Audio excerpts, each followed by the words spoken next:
अजूनपर्यंत कुठल्याही प्रकारचा प्रस्ताव आलेला नाही, प्रस्तावावरती काही चर्चा झालेली नाही. अशा प्रकारचा प्रस्ताव आला तर आमच्या पक्षामधली आमची जी कार्यकारिणी आहे महत्त्वाची, त्या कार्यकारिणीमध्ये चर्चा होईल किंवा काँग्रेसचं सुद्धा काय प्रस्ताव नेमका आहे. एक लक्षात घ्या, आमचं जरी काही मत असेल तर ते मत मी माध्यमापुढे मांडणार नाही, आमच्या पक्षाच्या कोर कमिटीमध्ये किंवा पक्षाच्या व्यासपीठावरती मांडेल.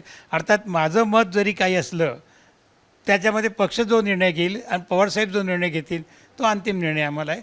तेव्हा आमच्या स्वतःच्या मताला फक्त फ्लोअरवरती मांडण्याचा अधिकार आहे, निर्णय घेण्याचा अधिकार साहेबांना आहे. राष्ट्रवादी काँग्रेस शरद पवार गटानं काँग्रेसमध्ये विलीन व्हावं असा प्रस्ताव काँग्रेसकडून देण्यात आला असा दावा नाना पटोलेंनी केला आहे. यावर अधिक बातचीत करण्यासाठी आपल्यासोबत उपाध्यक्ष अंकुश अण्णा काकडे आहेत, प्रवक्तेसुद्धा आहेत. ते अण्णा, सध्या पक्षामध्ये काय चर्चा सुरू आहेत विलिनीकरणाचे? आतापर्यंत जर आपण बघितले तर राष्ट्रवादी दोन्ही एकत्र येतील, विलीन होतील अशी चर्चा होती. मात्र आता एक नवीन बॉल समोर आला आहे, ते म्हणजे काँग्रेसमध्ये राष्ट्रवादी काँग्रेस शरद पवार गट विलीन होण्याच्या चर्चा आहेत. 10 जूनला राष्ट्रवादी काँग्रेस पक्ष शरदचंद्र पवार आमच्या या पक्षाचा 27वा वर्धापन दिन मुंबईला चव्हाण सेंटरमध्ये साजरा झाला आणि त्या वर्धापन दिनाच्या कार्यक्रमामध्ये आगामी काळामध्ये पक्षाची वाटचाल कशी असेल या संदर्भामध्ये आमच्या ज्येष्ठ नेत्यांनी मार्गदर्शन केलं. आदरणीय पवारसाहेबांचं देखील त्यात महत्त्वाचं मार्गदर्शन होतं आणि आगामी काळामध्ये पक्ष हा रस्त्यावरती येऊन काम केलं पाहिजे. आज राष्ट्रवादी काँग्रेस पक्षाच्या कार्यकर्त्यांना आपण विरोधी पक्षामध्ये आहोत असं वाटत नाही आणि राष्ट्रवादी काँग्रेस पक्षाने विरोधी पक्षाची भूमिका ही चांगल्या पद्धतीने बजावली पाहिजे अशा अनेक नेत्यांनी त्या ठिकाणी भूमिका मांडली. आणि शेतकऱ्यांचा प्रश्न असेल, विद्यार्थ्यांचा प्रश्न असेल, महाराष्ट्रातल्या कायदा आणि सुव्यवस्थेचा प्रश्न असेल, महिलांवरती होणाऱ्या अत्याचाराचा प्रश्न असेल, असे ज्वलंत प्रश्न आहेत. ते प्रश्न हातामध्ये घेऊन आगामी काळामध्ये पक्षाची वाटचाल राहील अशा प्रकारचा निर्णय झाला.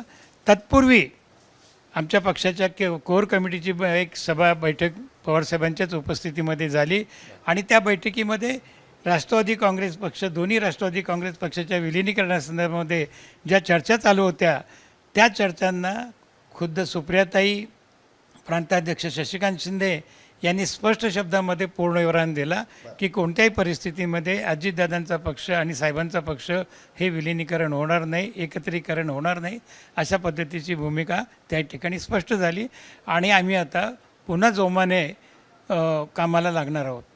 पण आता काँग्रेसकडून असला कुठला प्रस्ताव आला आहे का? काँग्रेसमध्ये राष्ट्रवादी काँग्रेस शरद पवार गटाने विलीन व्हावं, एका ताकदीने विरोध करावा, अर्थातच भाजपचा एक विचारी पक्ष आहे, असं जर असं विभागलं गेलं तर ताकद एकवटत नाही असं म्हणणं आहे. नाही, राष्ट्रवादी काँग्रेस पक्षाने काँग्रेसमध्ये विलीन व्हावं अशा प्रकारच्या चर्चा माध्यमातून आणि काँग्रेस पक्षाचे नेते नाना पटोले यांनी सुरू केल्या. परंतु अशा प्रकारचा कोणताही प्रस्ताव हा राष्ट्रवादी काँग्रेस पक्षाकडे आला नाही अशा प्रकारचं स्पष्ट शब्दामध्ये आमचे प्रांताध्यक्ष शशिकांत शिंदे यांनी जाहीर केले. त्यामुळे अशा प्रकारचा कोणताही प्रस्ताव आला नाही आणि 10 जूनच्या अगोदर 8 जूनला नवी दिल्लीमध्ये इंडिया आघाडीची बैठक झाली. त्या बैठकीमध्ये आमच्या पक्षाच्या कार्याध्यक्षा सुप्रियाताई सुळे सहभागी झाल्या होत्या आणि त्या आघाडीच्या बैठकीमध्ये गेल्या काही राज्यांमध्ये झालेल्या निवडणुकांची सगळी चर्चा झाली, त्याचं अवलोकन करण्यात आलं आणि आगामी काळामध्ये इंडिया आघाडी भक्कम कशी होईल त्या दृष्टीने प्रयत्न करावेत अशा प्रकारचा निर्णय आला. त्या बैठकीमध्ये पवारसाहेब स्वतः उपस्थित राहू शकले नाही, परंतु त्यांनी संदेश दिला की इंडिया आघाडीमध्ये काम करणाऱ्या सगळ्याच पक्षाच्या नेत्यांनी आपली भूमिका समन्वयाची ठेवली पाहिजे.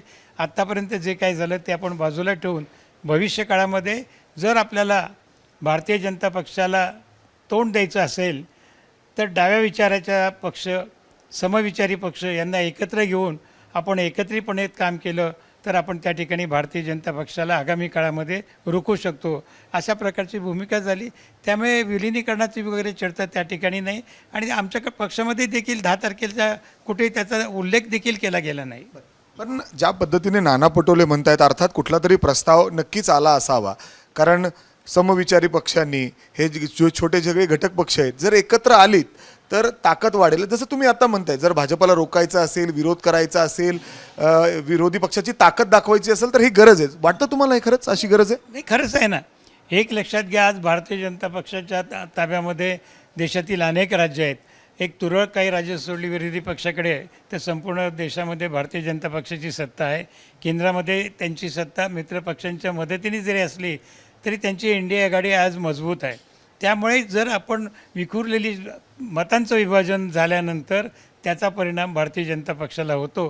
तो जो होऊ द्यायचा नसेल तर समविचारी पक्षांनी, डाव्या विचाराच्या पक्षांनी एकत्र येऊन जर का आपण आगामी काळामध्ये काम केलं, येणाऱ्या निवडणुकीला तोंड दिलं, तर त्याच्यामध्ये निश्चितच काहीतरी फरक पडू शकतो.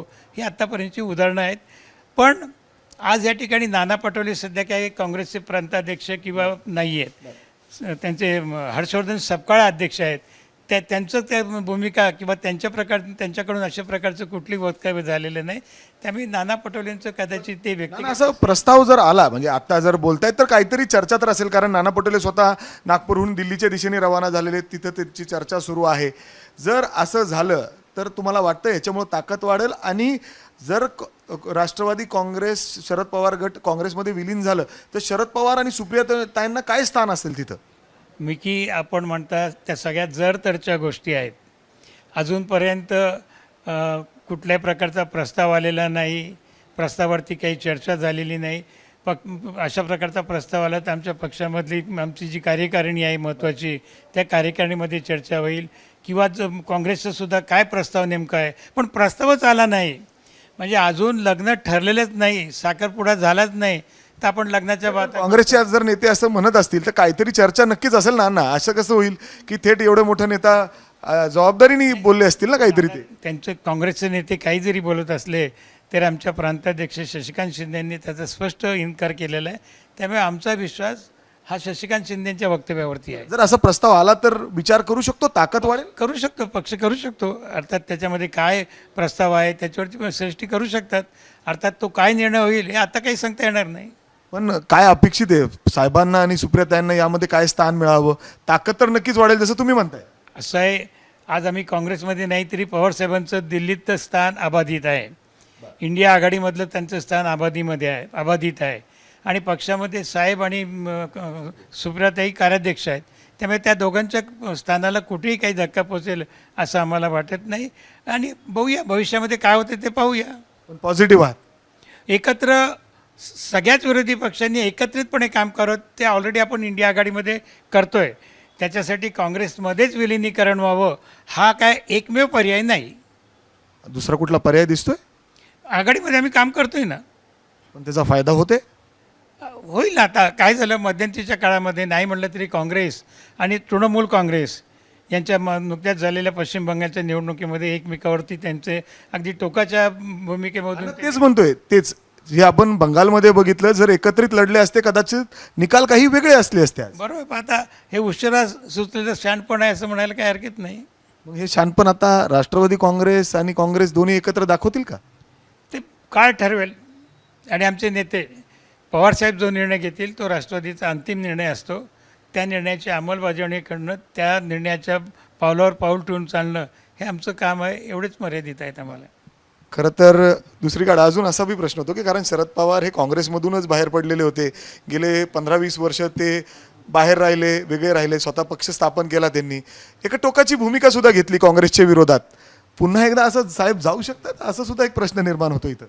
आपल्या देशातल्या राजकारणाच्या बाबतीमध्ये कधी कोणाला असं वाटलं होतं का की राज ठाकरे उद्धव ठाकरेंना सोडून जातील, एकनाथ शिंदे उद्धव ठाकरेंना सोडून जातील, अजितदादा पवारसाहेबांना सोडून जातील, किंवा आज ममता बॅनर्जींना त्यांच्या पक्षातले अतिशय त्यांनी ज्यांना ज्यांना मोठं केलं तेच त्यांना सोडून गेले.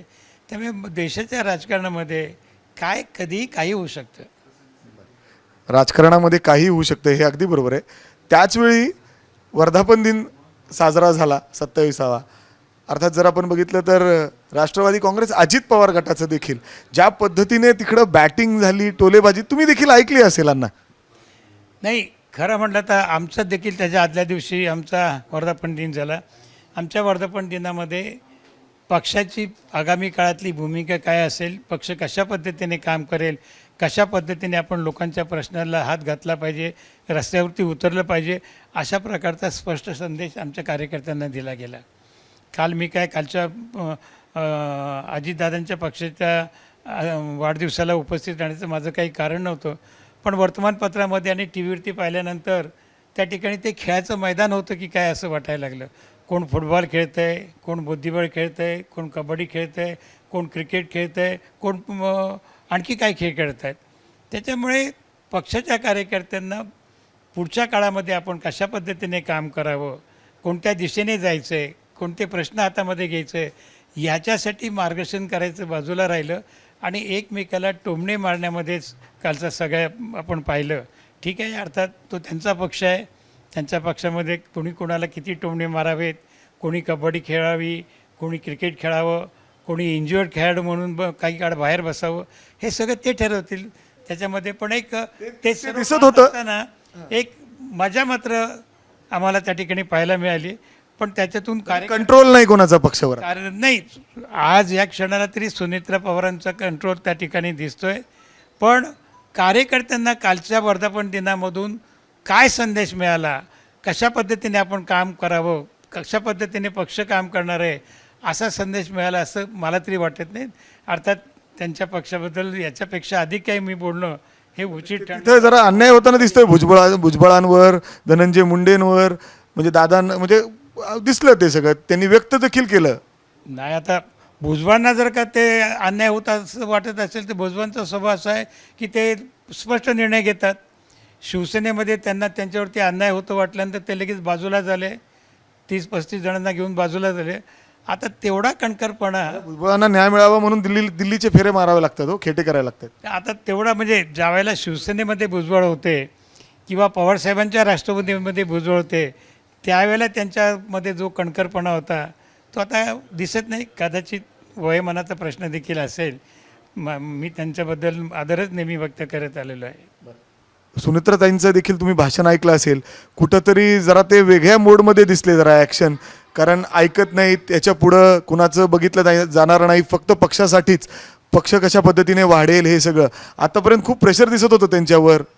एक लक्षात घ्या, 4च महिने झालेले आहेत. नाही म्हणलं तरी अजून अजितदादांच्या दुःखातून बाहेर यायला वेळ लागतो. पण तरी गेल्या 4 महिन्यामध्ये त्या ज्या पद्धतीने काम करत आहेत, सरकारमध्ये काम करत आहेत, पक्षामध्ये काम करत आहेत, ठीक आहे. दादांनी इथपर्यंत पोचणं कोणालाच शक्य नाही, पण दादांच्या पावलावरती पाऊल ठेवण्याचा त्यांचा प्रयत्न हा त्या ठिकाणी निश्चित दिसतोय. पण काँग्रेस आणि राष्ट्रवादीचं जे विलिनीकरणाचं आहे म्हणजे शरद पवार गटाचं, त्याच्याबद्दल काय नाही, निर्णय घेतील ते वरिष्ठ ते मान्य आहे. मी मगाशी सांगितलं, पुन्हा पुन्हा ते बोधून घेत आहे. नाही, तुम्ही सुद्धा तुमचं देखील मत, कारण गेले अनेक वर्ष तुम्ही राष्ट्रवादी काँग्रेस शरद पवार साहेबांसोबत आहात, तुम्हाला देखील तुमचा देखील मत अधिकार असेल ना तुम्हाला मत ठेवण्याचा तिथं. नाही, असं एक लक्षात येत, आमचं जरी काही मत असेल तर ते मत मी माध्यमापुढे मांडणार नाही. आमच्या पक्षाच्या कोर कमिटीमध्ये किंवा पक्षाच्या व्यासपीठावरती मांडेल. अर्थात माझं मत जरी काही असलं त्याच्यामध्ये पक्ष जो निर्णय घेईल आणि पवारसाहेब जो निर्णय घेतील तो अंतिम निर्णय आम्हाला आहे. तेव्हा आमच्या स्वतःच्या मताला फक्त फ्लोअरवरती मांडण्याचा अधिकार आहे, निर्णय घेण्याचा अधिकार साहेबांना आहे. अर्थात आता तरी काँग्रेसकडून विलिनीकरणाचा कुठलाही प्रस्ताव राष्ट्रवादी काँग्रेस शरद पवार गटाला प्राप्त झालेला नाही. मात्र जर असा प्रस्ताव आला तर पक्षश्रेष्ठींकडून याच्यावर विचार केला जाईल. शरद पवार जे निर्णय घेतील तो अंतिम राहील. मात्र जर विरोधी पक्षाला जर ताकद वाढवायची असेल तर एकत्र येण्याची गरज आहे. ते जर विलिनीकरण होत असेल तर ते पक्षश्रेष्ठीचे निर्णय घेतील. मात्र त्याचवेळी एकत्र येऊन सध्या समोर समविचारी पक्षांनी आणि डाव्या विचाराच्या पक्षांनी एकत्र येणं. हो, एकत्र म्हणजे काँग्रेससोबत येणं का सगळ्यांनी एकत्र येणं मगाशी सांगितलेलं तुम्हाला. तेच मी अर्थातच विचार आहेत, याच्यावर निर्णय नक्कीच पक्षश्रेष्ठी या ठिकाणी घेतील. समविचार असतील, विरोधी पक्ष असतील, सगळ्यांनी एकत्र येणं. आता कशा पद्धतीने पुढं याच्या चर्चा होतात, काय निर्णय होतात हे पाहणं महत्त्वाचं असेल. मात्र आत्ता तरी कुठलाही प्रस्ताव आला नाही. नक्कीच प्रस्ताव आला तर याच्यावर विचार केला जाईल आणि शरद पवार जे निर्णय घेतील तोच आम्हाला मान्य असेल असं अंकुश काकडे या ठिकाणी व्यक्त करतायत. कॅमेरामॅन अमोल गवाळेसह मी मिकी घई, ABP माझा, पुणे. एबीपी माझा, उघडा डोळे बघा नीट.